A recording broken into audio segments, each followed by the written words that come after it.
And so I think that this actually answers the question that if a mother takes acetaminophen in one pregnancy, but not another, do those siblings have different risks? And so what they found was when you looked at everybody, Tylenol use showed a very small increase in risk, which they've seen in prior studies. But when you look at the sibling controlled analysis, those small signals disappeared. And so I think this really matters because, again, we've seen this in the news, and I have a lot of thoughts, which we will talk about in this thing, about the way that we message fear in pregnancy. And when we look at the sibling comparison, it strongly suggests that the small associations that we see in these other studies were likely due to familial confounding because they did not control for these sibling analysis. Yeah, I think this is a very strong study which failed to show an association between prenatal acetaminophen use and the development of ADD and autism.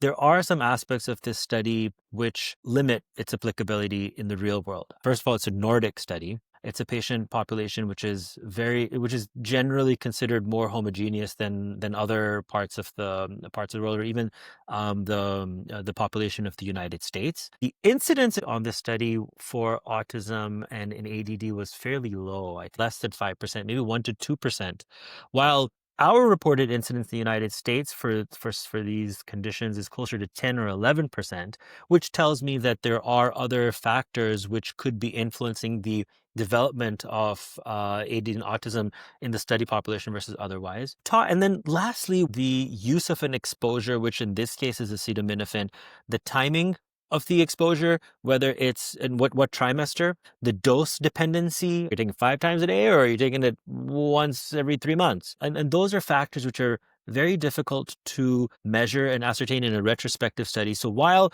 the negative association that this study found is important, I view it as only one flag in the ground to give us the data around this association. What do you think?